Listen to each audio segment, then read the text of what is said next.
We'll get back to the live music in just a few minutes. First, we want to introduce you to Susan Sink of Sinklin Farms Brewery. She's the owner. Thank you for joining us, and thank you for hosting Roots to Rock today. It's my pleasure. It's very exciting to have you all here. Oh, we are excited to be here for Crawford and Power and to see your beautiful farm. And it's actually a working farm, so the name Farm in the Brewery, it means it's actually a farm, and you use some of the ingredients from the farm in your beer. Tell us about that. Yes, we do. We have about 12 acres of malting barley that we grow, much of which is used in the production of the beer that's sold here. Interestingly enough, we also have a pumpkin patch. We are known here in New River Valley and the Roanoke Valley as home of the annual Pumpkin Festival.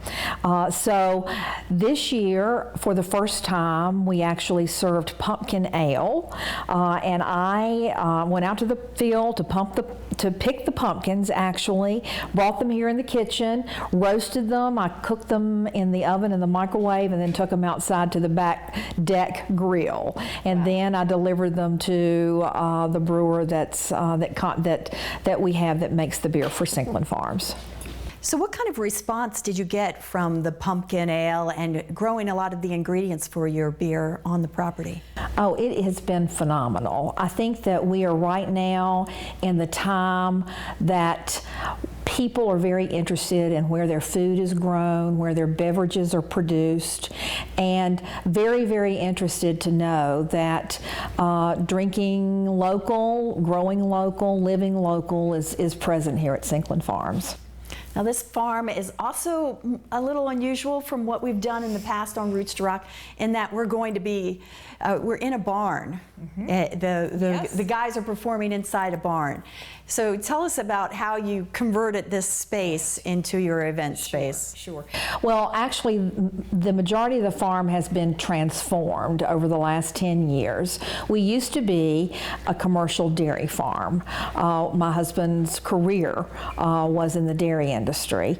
When he passed, I dispersed the herd, and we had already been experimenting or been working in agritourism here on the farm. We have pumpkin festivals, we have school field trips, we hold weddings on the farm, and then because we've been growing barley on the farm for the last number of years, I decided we would just open a brewery. Why sell the barley grain to Asheville, North Carolina, when I can make use of it right here in the region? So the barn, which serves as the brewery right now, and the adjoining patio, used to be a loafing barn where, after being milked, our cattle went into this barn, particularly in bad weather, to sleep and to get in out of the sun. So we spent a couple of months, and believe me, it took a lot of time to clean out all of the muck on the floor. It was probably a foot deep. Yeah. And do some adjustments and add a stage, add a staircase, make it like rustic chic, which is what I prefer, I like, that's my style, and then open it as a brewery as well. It serves also as a reception room for many of our weddings.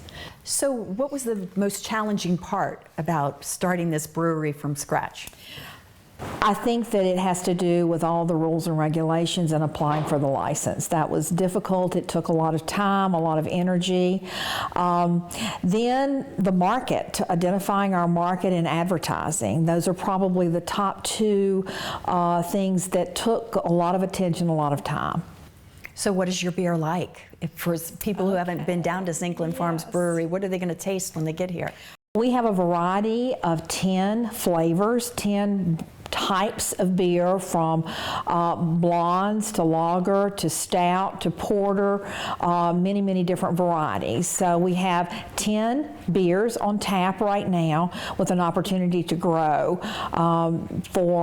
in the next couple of years to even having as many as 20 on tap. We'll probably cap it at 20. But at any rate, we have seasonal beers, we have substantial beers where our market here in New River Valley and Roanoke Valley prefer. I keep these as on tap all the time, and then we're continually looking at other possibilities to introduce here and to release here. Now, has having the brewery helped you maintain the farm and continue it as a farm? It has been a tremendous investment. I think that it will continue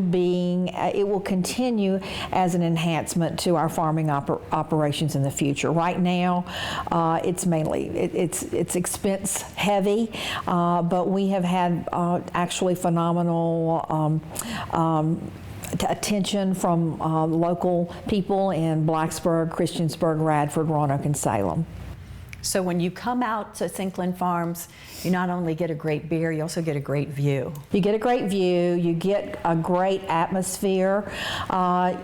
It is family friendly, dog friendly. The last Sunday of every month, since I am one of the only female sole owners of a brewery in the state of Virginia, I focus on women the last Sunday of every month, and I will bring in pop-up tents, painting with pints, lots of other things. I've had actual salons, hair salons come in and do makeovers for women the last Sunday of every month. Special artists that come in that are women that sell to women too. Wow, that's great.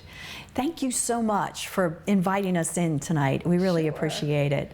Susan Sink from Sinklin Farms. Now we're going to get back to Crawford and Power in the barn for some more live music.